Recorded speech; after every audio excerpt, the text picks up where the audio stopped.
My fiance and his friends thought stripping his childhood female best friend was a funny prank. So hopefully now the only thing he'll be stripping is the dudes he shares a cell with. Trigger warning, SA. I don't know what to do. My 28 female fiance Alex, 28 male, has a best friend named Danny, 28 female, and they've been best friends since they were 4. She's not like the usual Reddit BFF. She's a lovely sweet person who has never crossed boundaries with Alex or their 2 other friends Marcus and Daniel. The 4 are very close. Danny is gay and always was. She is very much a woman but likes to dress in jeans and t-shirts and not in any feminine clothing. She is lean, tall, has short hair, and is just one of the boys in a lot of ways. This weekend was Alex's bachelor party. All 4 plus 2 other of Alex's friends went along. It was to a coastal town that's well known for hosting bachelor and bachelorette parties, but there's no strip club or anything. They stayed in an Airbnb and have scuba diving and kayaking planned. First night went okay, dinner, then nightclub, then home. Last night was the issue. They did the nightclub and headed back to the house. Marcus and Daniel, who are both single, brought back 2 girls from the nightclub and got busy in their bedrooms.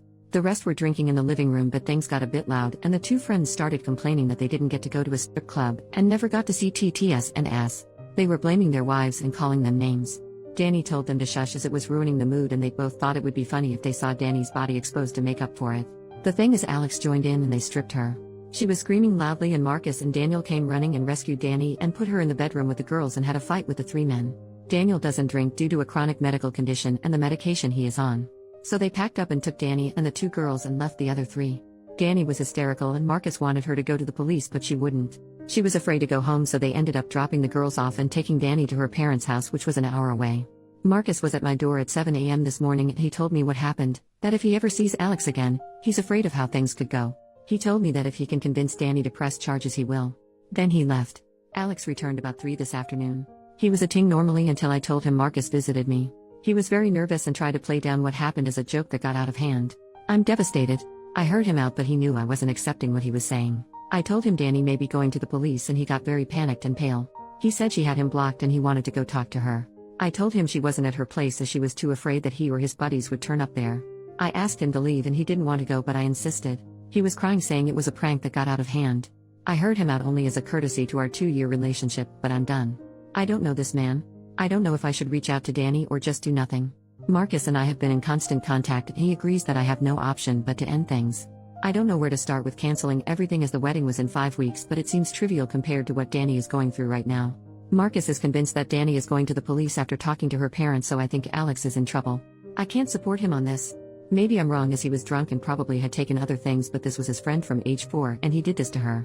I've not blocked Alex, but I've not replied or picked up any of his calls. Update the next day. It's been a terrible day. I can't reach out to my friends yet as I'm ashamed. I did tell my parents and my brother and they have been wonderful. My brother brought his friend with him when he came to stay, and today both of them packed up every bit of my ex's stuff and took it to his parents' house. My ex was there and just asked if that meant I was finished with him, and my brother said yes, and did he really expect any other reaction? His father intervened and told my ex not to say anything more. He told my brother to tell me to contact him on canceling the wedding. I'm not contacting his father ever. My parents are handling canceling the wedding, and my father got into my cousin who is a lawyer, and he is going to help and advise me as needed. I have to disentangle myself from ex on Lisa's bank account savings and such, although my brother made me transfer all of my money from joint account savings and daily accounts to my own account. It's a mess. I tried to ring Danny, but she isn't up for speaking to anyone, so I just text her that I was there for her and that I had broken up with Alex. She hasn't replied and I don't expect she will. She's in a bad way apparently. Daniel spent 3 hours with me today. There's a lot going on, but I'm afraid to say too much for fear of damaging any court case. Just to say, there are 2 videos of the incident. One by Jeb, one of the 2 friends. A lot of it is chaotic, but the last part is clear and telling apparently.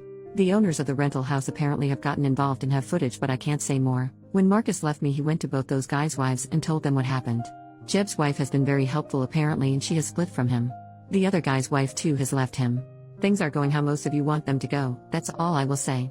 Well, I will add it was worse than what Marcus shared. Daniel told me that before Danny found her style, she had long hair and dressed feminine and was stunningly beautiful, and all 3 of them were in love with her as teens. Alex took her rejection very personally apparently, and Daniel says he was angry and bitter for a couple of years but hid it from her. The thought he had gotten over it, but Daniel feels this smacks of revenge against her. Scary if this is true. I have and continue to receive hundreds of texts from Alex. He told me his father told him to stop texting me, but he can't. I haven't replied or blocked based on advice. This is very hard and I don't know what way all this is going to end up. Sorry about any mistakes and typos, I'm not doing well. If there's more I will post again if I'm able. Second update 3 days later, I got a call from Danny. Daniel has been ever present, and I'm guessing it was because he knew she was going to call. There's a lot more to the story.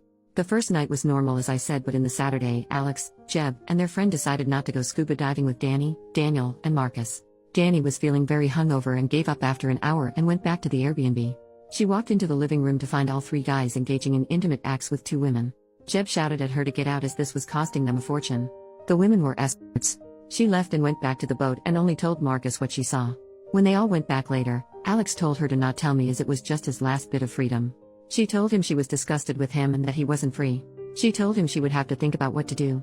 Marcus convinced her to stay another night as he and Daniel had met the two girls the night before and were seeing them again that night, and if Danny wanted to leave then Daniel would have to take her as he was her ride, and there wasn't public transport in the tiny town. So Alex cheated as did the other two. Marcus told their wives that morning but not me. He was going to do it in stages as he knew I was in shock. The actual assault went further than Marcus told me also. And while Alex hadn't actually done anything beyond pulling off her clothes, unlike the other two, he stood by and watched and did nothing to help her. She said she thought he had taken shrooms earlier but couldn't be sure. Marcus and Daniel did rescue her but things had already escalated. She went to the police immediately after she got to her parents. The Airbnb owners had also gone independently when they saw the footage. All three men are facing the consequences of their actions. Danny told me she was sorry she didn't leave and tell me immediately like she wanted to do. She is very distraught still. I didn't want to make things worse for her. I don't think I am needed for any legal proceedings, so I finally blocked Alex and his parents. The wedding is cancelled. And I'm just starting to disentangle myself from Alex on bank accounts and such. Here's my issue. I'm feeling very angry towards Marcus. It feels like he didn't really care about me. He stopped Danny from telling me so he could continue to shack up with the girl he met. He apparently feels guilty because if they had left, Danny would not have been attacked. He didn't do me the courtesy of telling me that Alex cheated that morning like he did with the other two wives. It's not like he was sparing my feelings because my ex saying another woman was a pretty damn bad thing to hear. He didn't tell me the full extent of the attack. Danny is still unsure if Alex wasn't just waiting his turn or if all he was going to do was watch. I should have been told that ASAP. And not from Danny because the conversation was incredibly difficult for her. Daniel didn't know about the escorts at all and didn't know Marcus hasn't shared the full story of what they saw when they burst in. Daniel has been my rock. I need some perspective here. Is it okay to be angry at Marcus? Is it misplaced anger? I'm pretty angry at Alex though, and that's all I feel towards him. Can anyone give me a different perspective I'm missing? Marcus and I had been in constant contact. He's already back at work, so it was messages and texts and occasional calls. He actually visited last night, but I didn't open the door to him. Daniel is saying whatever I feel right now is okay. But I think he's just placating me. I don't know who to trust anymore. I don't have to have any more contact with Alex and think the case will move along without me. I'm thinking of telling Daniel that I need a break from him and Marcus and that group of friends. Danny and I have said we will stay in touch, but I can't see us being very close. My best friend who I finally confided in thinks I should just step away from them all now for good and try to move forward. My parents agree and think it's necessary for healing. My brother thinks Daniel has been nothing but great and I shouldn't cut him off. But they all seem to be a package deal, but without Alex now obviously.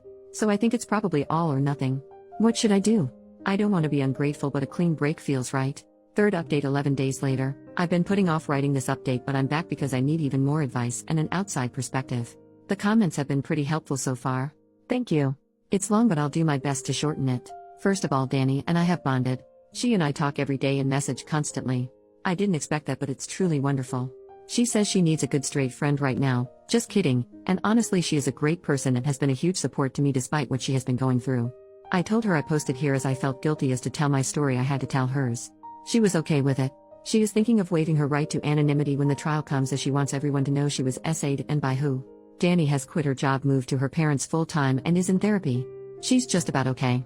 Surviving still rather than living, but she is so strong and amazing. Justice moves slowly here, so there isn't too much of an update on the legal process. Marcus was told, however, that he would not face charges for assault for attacking the two actively attacking Danny. I went back to work and it was awful. I work for a tiny startup. Oscar, who works there, is friendly with Marcus and my brother. We are all into martial arts and attend the same dojo. So I'm getting a lot of pity. I'd have been okay with sympathy or empathy, but being pitied sucks. Still, it's better than being home all day doing nothing. Daniel gave me space as I asked, and he is truly a good guy. There is nothing romantic there at all though. I'm not in a fit state for anything like that and won't be for a very, very long time. He is just a good guy. No ulterior motives. We text a bit and he is in a lot of contact with Danny as well. I got a letter in the mail from Alex. He said he held out hope while I hadn't blocked him, but once I did he was distraught. He told me he doesn't want to freak me out by turning up in person, and I know that wouldn't look good for him anyway, but he just wanted to tell his side of the story. He said he was pressured into doing stuff with the escorts and he only got head. The other two were really pressuring him to do more, but he didn't and says he regrets even doing that. He admits he was angry at Danny because she told him he either told me about the cheating or she would, but he knew he was totally in the wrong. He knew I would dump him for cheating, so he took everything he could get his hands on. He's not even sure what he took, and while he remembers pulling off Danny's shoes, he doesn't remember anything else. So he was just peer pressured and drunk and high, and did nothing wrong at all basically. I was just disgusted to read this. His total lack of accountability is just sickening. I'm not responding to him ever. Any future mail goes unopened into the trash. I'm in therapy, but it's early days and I'm not seeing progress yet. That leaves me with Marcus. He knows I've been angry with him and he is desperate to talk it out. I probably feel too much anger towards him but find it hard not to. He is still feeling very guilty over making Danny stay.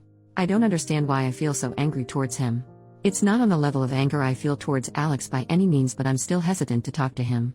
I think he made mistakes, but in my heart I know he was dealing with a lot that morning, but I just wouldn't have been there when Alex got home if I had known the truth. I feel Marcus should have told me everything, as I was the one who had to face Alex alone. I know I should hear him out, but I'm finding it very hard. How can I get past this? I want to clear the air with him even if we are never friends, and me cutting him out is really having a terrible effect on him. I know he rescued Danny and has been constantly checking up on her. I know he can be a good guy, but part of me feels he wasn't all good that weekend. I don't know. I haven't touched this in therapy as we are just starting and are talking about Alex. I need advice on how to deal with this. I wanted to give it some time, but Marcus' mental health is pretty poor, and maybe by not meeting him I am just making him worse. How can I find it in me to just bite the bullet and hear him out? Why am I so angry with him? How can I move past this? I don't want to be angry at him. I'm so exhausted from being angry at him and at Alex, and I want it to stop, at least towards Marcus. But it won't. Help. I'm visiting Danny for the weekend that should have been my wedding. We are going to have a LOTR's marathon and her mother is making a cheesecake. My own family have been wonderful in every way, but Danny is truly why I'm still standing.